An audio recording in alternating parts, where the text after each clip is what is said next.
여러분 안녕하십니까? 채널 K 뉴스입니다. 뉴욕 총영사관이 북한 인권 문제를 위한 심포지움을 개최를 했습니다.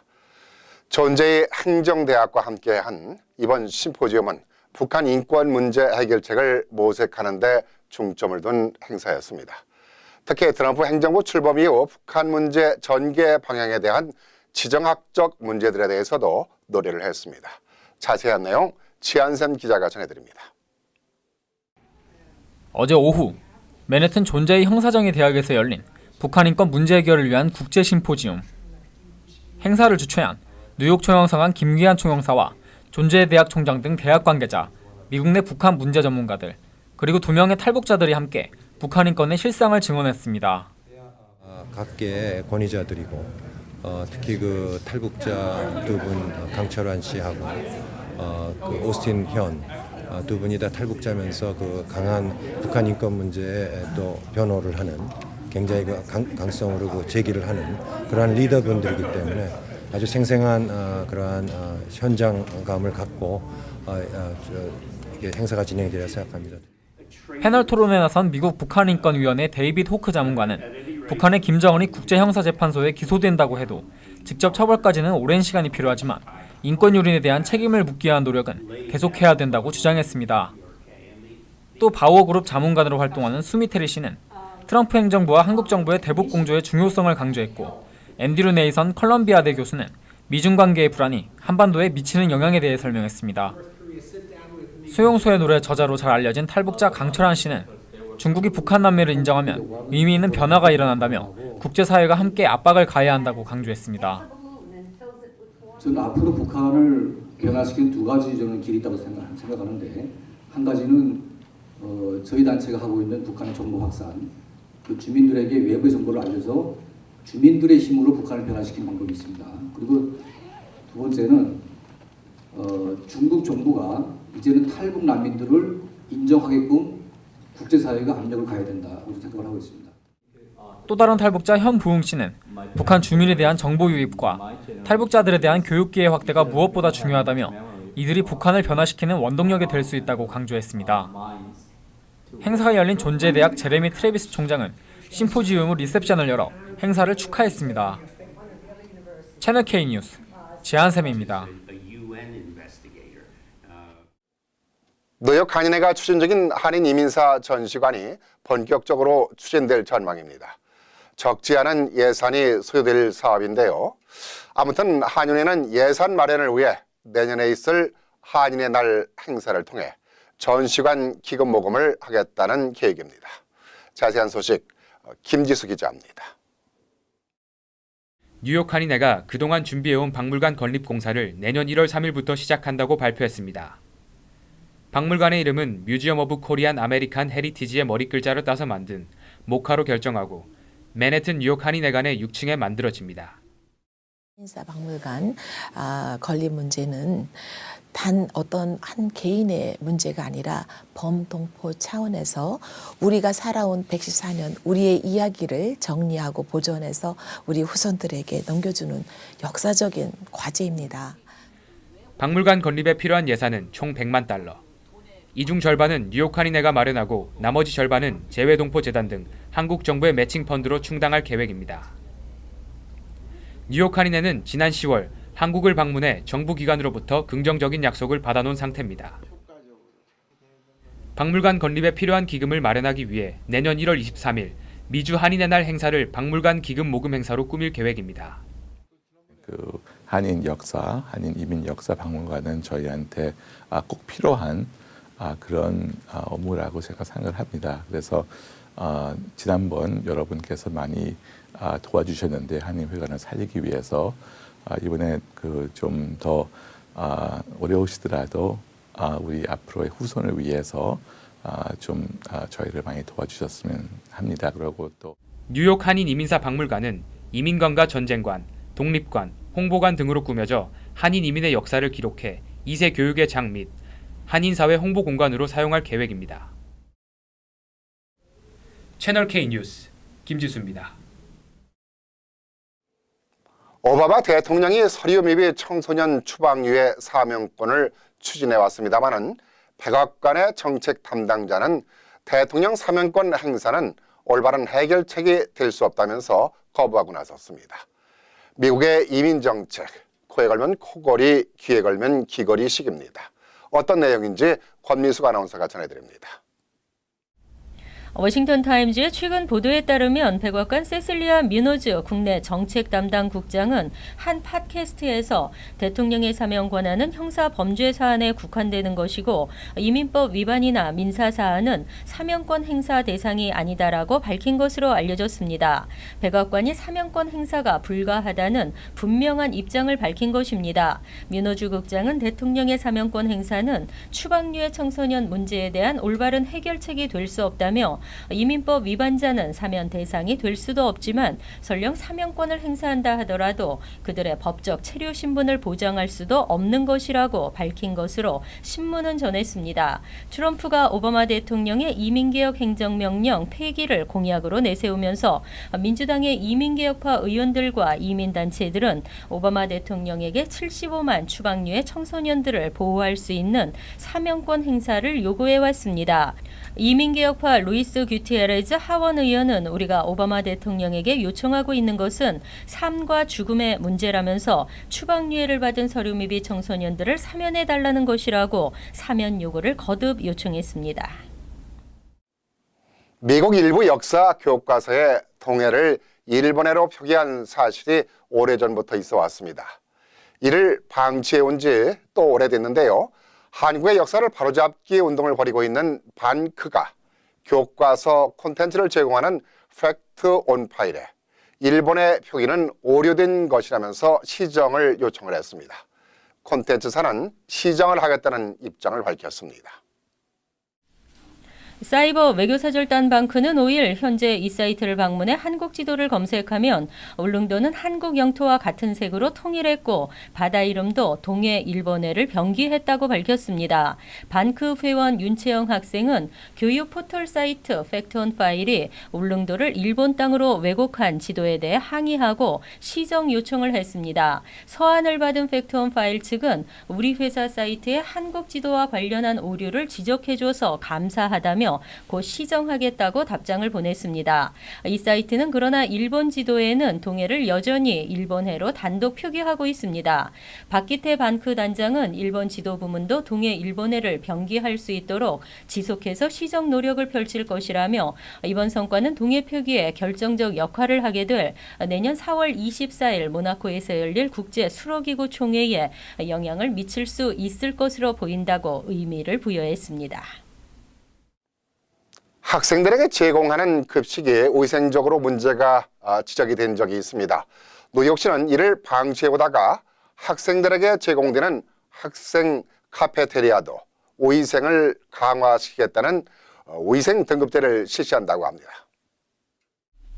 독립민주컨퍼런스 제프 클라인 의장은 5일 뉴욕시 학교 카페테리아도 위생등급을 부착하도록 하는 내용을 골자로 한 법안을 상정했습니다. 클라인 의장은 시내 개인 식당들의 등급 매기기에 급급할 것이 아니라 학교 식당 등급을 제대로 매기는 것이 더욱 시급하다고 말했습니다. 독립민주컨퍼런스가 뉴욕시 2,976개교 카페테리아를 검열해 최근 발표한 보고서에 따르면 뉴욕시 내 395개 학교 카페테리아가 여전히 비위생적인 것으로 나타났습니다. 최하위 등급의 위생 상태인 C등급도 무려 31곳에 달했습니다. 이들 학교는 쥐나 바퀴벌레, 파리 등 해충 발견에서부터 손세정제와 비누, 식수 부족과 음식 온도계 미사용 등이 문제가 됐습니다. 이처럼 학교 위생 상태가 엉망임에도 학부모들이 모르고 있는 경우가 많아 연례 학교 평가 보고서 때 학부모들에게 공개해야 한다는 지적이 나왔습니다. 2013에서 14 회계년도에 학교 카페테리아의 위생 위반 건수는 17% 증가했습니다. 특히 B등급과 C등급을 받은 식당들의 상황이 개선되지 않은 것으로 드러났습니다. 시보건국은 현재 상정된 조례안을 검토하고 있습니다. 트럼프가 대통령에 당선되자 맨하탄에 거주하는 트럼프 타워의 경비가 하루에 $100만 소요된다고 합니다. 이 경비는 모두 뉴욕시 예산으로 지출되기 때문에 뉴욕시가 곤혹스러워하고 있습니다. 이런 가운데 경비뿐만이 아니라 경호 때문에 야기되는 주민들의 불편함도 만만치가 않습니다. 주민들이 뿔나면서 반발하고 나섰습니다. 영부인이 될 멜라니아가 뉴욕시에 계속 거주함으로써 발생하는 하루 100만 달러의 경호비용 지불을 거부하는 뉴욕 시민들의 목소리가 거세지고 있습니다. 청원 사이트 체인지에 따르면 5일 현재 10만 5천 명에 가까운 시민들이 이에 대해 서명했습니다. 멜라니아는 막내 아들 베런의 학업을 이유로 맨해튼 소재 트럼프 타워에 계속 거주하겠다고 밝힌 바 있습니다. 이에 따라 멜라니아와 베런, 이것을 자주 왕래할 수밖에 없는 트럼프의 경호비용은 뉴욕시 정부가 그대로 떠안을 수밖에 없게 됐습니다. 상황이 이렇게 되자 멜리사 마크 비버리터 뉴욕시 의장과 트럼프 타워가 들어선 곳을 지역구로 하는 댄 게드로닉 뉴욕시 의원은 지난 2일부터 온라인 청원운동에 들어갔습니다. 한편 빌 드블라지오 뉴욕시장은 5일 연방 하원에 서한을 보내 대선부터 트럼프 대통령 당선인의 취임식까지 75일간 들어가는 경호비용 중 연방정부가 3,500만 달러를 부담할 것을 주장했습니다.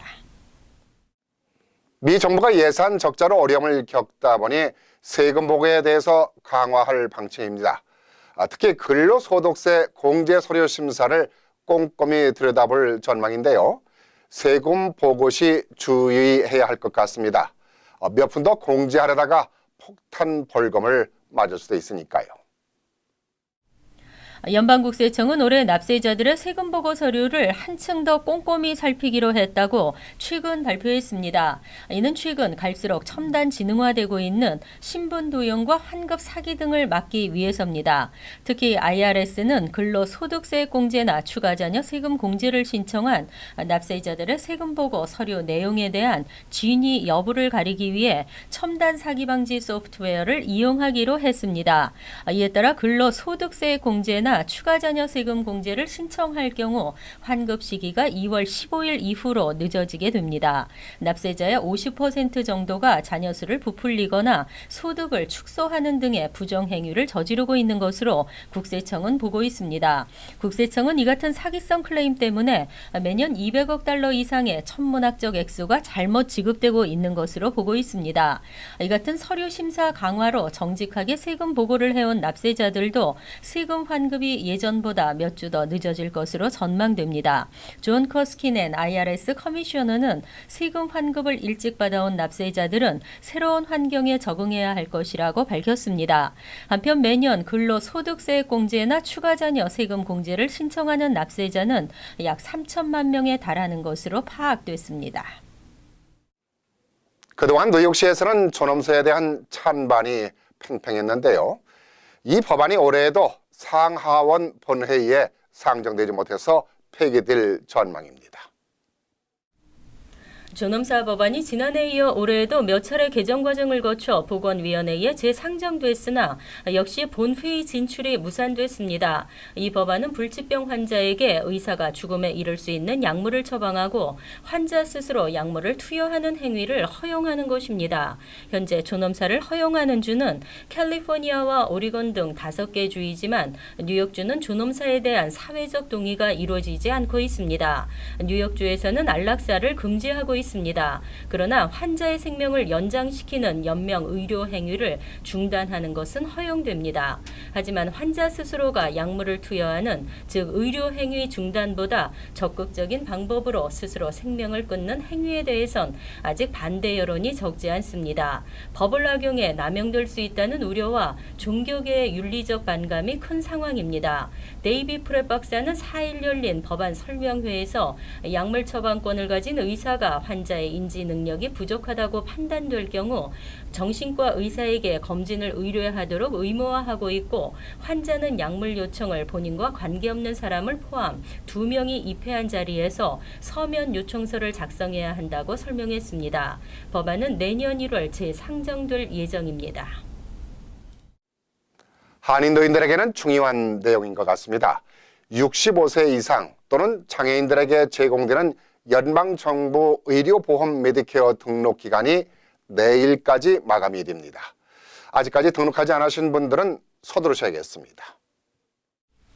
메디케어 파트 D 처방약 보험의 신규 가입 또는 기존 플랜의 변경 신청 기간이 지난 10월 15일부터 시작돼 12월 7일 마감을 앞두고 있습니다. 신청자들은 새로운 플랜 가입 변경 전에 의료 제공자와 약의 목록을 다시 한번 살펴보고 만약 주치의가 있다면 그가 새로 가입할 플랜에 등록돼 있는지 확인해야 합니다. 그래도 어떤 플랜이 자신에게 좋을지 모르겠다면 메디케어 웹사이트에 메디케어 플랜 검색을 활용할 수 있습니다. 파트 C의 기존 플랜을 그대로 유지하려는 사람들의 경우도 플랜에 대해 재확인을 하는 것이 좋습니다. 플랜이 자동으로 갱신돼 따로 가입할 필요는 없지만 보험사가 플랜 구조를 변경하는 경우가 생겨 더 높은 보험료나 개인 부담금을 낼 수 있는 가능성이 있기 때문입니다. 파트 D의 경우 63일 이상 처방약 보험이나 다른 약보험에 가입하지 않았다면 개월수에 따라 벌금이 부여되기 때문에 이 기간 동안 등록을 마쳐야 합니다. 뉴욕 롱아일랜드 강가가 하얗게 뒤덮였습니다. 떼죽음을 당한 청어들인데요. 지구촌 곳곳에서 이러한 의문의 떼죽음이 이어지고 있습니다. 결국 환경 영향에서 오는 문제로 보이는데요. 어떤 상황인지 보시겠습니다. 미국 뉴욕주 롱아일랜드. 마치 쌀알이라도 뿌려놓은 듯 바닷가가 온통 하얗게 뒤덮였습니다. 해변은 물론 수면 위나 배가 정박한 부두까지 은색띠가 이어져 있습니다. 가까이 가서 확인해보니 모두 집단 폐사한 청어입니다. You could have walked across the water. It was covered with, fish. 팔뚝만한 청어 수만 마리로 뒤덮여 은빛으로 물든 운하는 얼음이라도 얼어붙은 듯한 착각까지 불러일으켰습니다. It looked like ice. It was solid bunker, mostly all dead. The silver and white actually looked like ice. 눈앞에 펼쳐진 의문의 떼죽음에 주민들은 불길한 징조라며 불안해하고 있지만 뚜렷한 원인은 밝혀지지 않고 있습니다. 일부 전문가들은 청어떼가 포식자의 공격을 피해 운하로 도망쳤다가 수문이 닫히는 바람에 질식사한 것으로 추정하고 있습니다. They chase them in here, but unfortunately the locks are closed, so it's just a dead end. Can't get out, and the sheer number of fish in here just sucks the oxygen out of the water and they suffocate. 고래가 떼죽음을 당하는 이상 현상도 지구촌 곳곳에서 발생하고 있습니다. 올해 초에는 영국을 비롯해 네덜란드와 독일 해안가에서 향유 고래들이 잇따라 육지로 헤엄쳐와 폐사했습니다. Sadly, they've got into difficulty in shallow water down here in the wash, and I'm afraid, they've met their end in the shallow water. 브라질에서도 흑범고래와 돌고래들이 모래사장 위까지 돌진해오는 등 고래들의 집단 자살이 끊이지 않고 있습니다. 이를 두고 포경금지 이후 개체수가 늘어난 데 따른 현상이라거나 석유 굴착시설의 소음이 고래들의 음파를 방해 길을 잃은 것이라는 가설만 떠돌 뿐 정확한 원인은 여전히 오리무중입니다. 자연적인 현상인지 인간이 만든 재앙인지 잇따른 의문사에 불안감이 커지고 있습니다. 오늘의 간추린 소식입니다. 캘리포니아 오클랜드 창고 건물 화재 사고 사망자 수가 5일 현재 36명으로 늘어난 가운데 사망자 중 한인 여성 29세 조아라 씨가 포함된 것으로 확인됐습니다. 지난 2일 밤 콘서트가 열리고 있던 창고 건물 2층에서 발생한 대형 화재로 인한 사망자들 중 현재 11명의 신원이 파악됐습니다. 조아라 씨의 이름은 쉐리프국이 발표한 명단에 들어있지 않지만 사고 현장에서 실종됐던 조 씨의 시신이 발견돼 가족들이 사망을 확인했습니다. 5일 워싱턴 타임스에 따르면 이민서비스국은 175명의 이민자에게 FBI의 백그라운드 체크를 하지 않고 시민권을 발급했습니다. 이민서비스국은 연방수사국의 데이터베이스 오류로 전과 조회를 하지 않고 200명에 가까운 이민자에게 시민권을 발급한 것입니다. 뒤늦게 문제를 파악한 이민서비스국은 현재 신규 시민권 신청 승인과 시민권 선서식을 일체 중단한 상태입니다. 대한항공 여객기에 탑승했던 한인 여성이 승무원의 실수로 쏟은 뜨거운 차에 화상 피해를 입었다며 50만 달러 이상의 손해배상 소송을 제기했습니다. 소장에 따르면 뉴저지주 포트리거주 한인 김모 씨는 지난 2014년 11월 인천에서 뉴욕으로 향하던 대한항공 082편에서 차를 서빙하던 승무원이 좌석에 앉아있던 자신의 허벅지 부위에 실수로 차를 쏟아 화상은 물론 정신적인 피해를 입었다고 주장했습니다. 뉴저지주에서 올해 두 번째 곰 사냥 시즌이 시작됐습니다. 이번 12월 곰 포획 기간은 오는 10월까지입니다. 주 환경보호국은 매년 12월에 실시하던 곰 사냥 기간을 늘려 올해부터는 10월과 12월 두 차례에 걸쳐 곰 사냥을 허용하고 있습니다. 지난 10월 곰 사냥 기간 동안 뉴저지에서는 총 549마리가 포획됐습니다. 지난 2010년부터 곰의 번식을 막기 위해 곰 사냥을 허용했지만 사냥을 원하는 주민은 허가증이 있어야 합니다.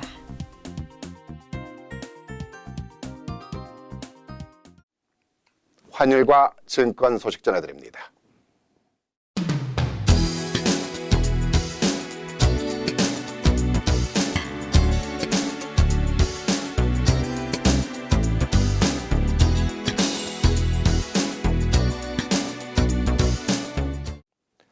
낮과 밤 기온 차이가 큰데요.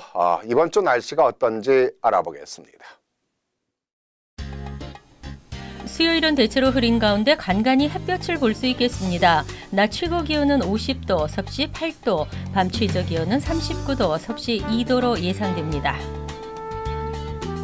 목요일도 대체로 흐린 날씨가 이어지겠습니다. 금요일은 다소 바람이 불겠으며 간간히 흐리겠습니다. 토요일은 흐리고 맑기를 반복하겠습니다. 네, 채널K 뉴스를 마치겠습니다. 좋은 저녁 되시기 바랍니다. 안녕히 계십시오.